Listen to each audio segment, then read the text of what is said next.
Oke, selamat malam Bang Ausius Mahak. Bang, sebagai seorang praktisi hukum melihat kasus Paula Verhoeven dan Mbak Im Wong ini menurut Abang seperti apa nih? Dia melaporkan hakim ke Komisi Yudisial, langkah yang dilakukan oleh Paula menurut Abang seperti apa? Ya, selamat malam juga. Pertama-tama saya berbicara ini dari sisi praktisi, ya, bahwa kalau soal gugatan perceraian itu kan sebenarnya sudah ada putusan, tapi kan belum 14 hari, masih bisa ada upaya banding, ya. Dan yang kedua, kalau memang dalam putusan itu menurut tergugat bahwa ada hal-hal yang tidak etis, ya boleh saja melaporkan ke Komisi Yudisial. Jadi Komisi Yudisial itu adalah, biar jelas ya, itu komisi yang menjaga, menegakkan kehormatan, keluhuran, martabat serta perilaku hakim, ya, dalam hal menetapkan kode etik atau pedoman perilaku hakim bersama Mahkamah Agung. Jadi langkah yang diambil oleh Paula itu adalah langkah yang sangat tepat. Artinya kalau memang dalam putusan atau dalam komunikasi menyampaikan informasi ke masyarakat ternyata menurut Paula bahwa itu merugikan pribadinya dia atau sesuatu yang tidak etis harus disampaikan kepada publik, ya sah-sah saja dia mengambil langkah melaporkan ke Komisi Yudisial. Oke, Bang, seorang hakim mengungkapkan kata istri durhaka di dalam putusan itu adalah cukup etis nggak menurut Abang? Ya, sebenarnya antara etis dan tidak etis itu tergantung dari nanti sidang kode etik daripada Komisi Yudisial, ya. Karena kan di dalam pengadilan itu kan, apalagi putusan hakim itu kan bukan satu orang yang memutuskan. Apalagi kalau memang dalam putusan itu ada amar, ada kata-kata yang seperti itu. Biarkan nanti itu berproses saja. Kalau memang dikatakan bahasa seperti itu antara etis tidak etis, ya kalau menurut saya, apakah itu tertuang di dalam amar putusannya atau memang waktu dikomunikasikan di publik. Maksudnya biar kita jangan salah ya, supaya jelas, karena ini kan kasus privat yang harusnya tidak boleh juga disiarkan ke publik, karena dalam kasus perceraian biasanya sidangnya tertutup.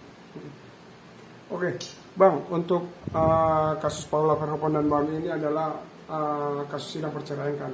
Ini ada korban nih, anak di bawah umur, ya kan Bang? Menurut Abang, hal yang pantas nggak sih sesuatu aib itu diumbarkan di media sosial? Menurut Abang itu hal seperti apa? Kan udah jelas-jelas ini dikomplain dengan Paula Verhoeven karena apa? Dia bilang ini ada jejak rekam digital yang nantinya sangat berbahaya untuk anak kami, kata dia gitu. Menurut ya, Abang seperti apa? Ini juga saya berbicara dari saya seorang Dewan Etik Perlindungan Nasional Anak Indonesia. Yang pertama-tama karena ini kasusnya privat yang harusnya tidak boleh disiarkan ke publik. Apalagi soal latar belakang, soal hal-hal yang kekurangan dua belah pihak itu harusnya tidak perlu disiarkan. Kalau memang putusan itu memang kedua belah pihak sudah tidak, atau si tergugat tidak mau lagi melakukan langkah upaya banding, artinya 14 hari itu sudah inkrah, ya. Tapi untuk kepentingan anak, saya juga mau menyampaikan sebagai praktisi dan Dewan Etik Perlindungan Nasional Anak Indonesia, anak masih umur di bawah umur, ya. Harusnya apapun yang disampaikan ke media harus dijaga, karena nanti akan menjadi jejak digital buat masa depan anak ini. Sehingga kalau ada kekurangan dari dua belah pihak, baik penggugat dan tergugat, biarkan itu selesai di dalam internal mereka saja. Tidak perlu diumbar, tidak perlu disampaikan kepada publik yang begitu vulgar, karena itu akan menyakiti anak, itu akan menjadi psikologis anak yang buruk ketika anak menginjak dewasa. Itu sebenarnya hal tersebut menurut saya tidak perlu harus diumbar ke publik, biar diselesaikan secara keluar. Kalau memang kedua belah pihak kalau tidak mau serumah lagi, mau berpisah, ya udah selesai. Karena begini, dalam undang-undang perkawinan, ketika orang bercerai ada 3 hal yang penting di sini. Yang pertama soal status hubungan hukumnya. Saat ini sudah ada putusan bahwa hubungan hukum antara Mbak Im dan Paula itu sudah tidak ada lagi. Yang kedua akan berbicara tentang hak asuh anak. Siapa yang atas putusan pengadilan hak asuhnya ke siapa gitu. Hak asuh itu bukan berarti si salah satu pihak tidak mau ketemu anaknya, bercengkrama dan lain sebagainya. Hak asuh itu hanya hak dari pengadilan menetapkan siapa yang mengurus. Tapi hak-hak daripada anak, misalnya seorang suami atau seorang istri atau seorang ibu atau seorang ayah, itu tetap juga harus memfasilitasi, datang, berkunjung, bercengkrama, itu tidak boleh dihalang-halangi. Dan dia juga pasti punya tanggung jawab untuk masa depan anak ini. Dalam hal sekolah, biaya dan lain sebagainya, itu juga kedua belah pihak harusnya tanggung bersama gitu. Dan yang ketiga adalah soal harta gono gini. Ini juga menjadi salah satu hal penting dalam urusan perceraian. Sehingga 3 hal ini kalau sudah terpenuhi dan disepakati, artinya urusan sudah clear, selesai lah itu. Oke bang, satu lagi bang dari saya bang. Abang sebagai seorang praktisi, mungkin saran apa sih yang harus diberikan untuk mereka berdua untuk menyelamatkan anak mereka nih dari mungkin dari yang dikata jejak rekam digital yang sangat berbahaya dengan kata-kata yang tidak pantas untuk diucapkan, menurut abang seperti apa?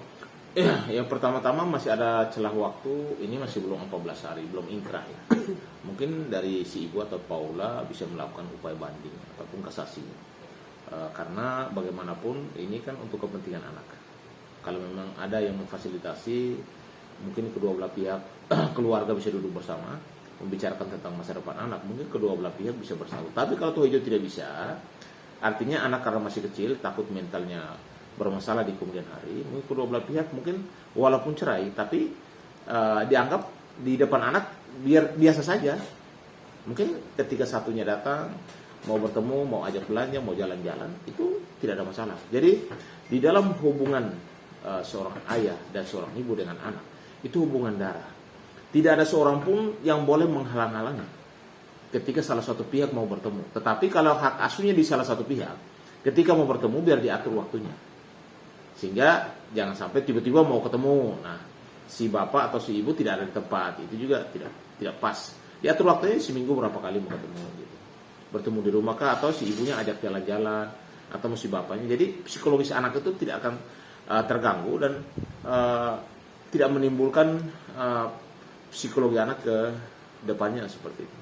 Jadi bisa dikatakan lebih mementingkan pribadi anak nih bang, melepas ego masing-masing untuk anak itu, bisa dikatakan seperti tidak itu. dalam hubungan keluarga, apalagi urusan anak tidak boleh ada ego ya. Harusnya kan seorang ayah, seorang ibu itu kan apalagi memiliki anak itu satu kebanggaan. Dan ketika kebanggaan itu terwujud dalam hal mungkin anak itu berprestasi, anak itu nanti ke depannya punya masa depannya lebih baik. Tapi kalau kejadian seperti ini, kalau dianggap ya bahasa kasarnya broken home, ini akan menimbulkan traumatik.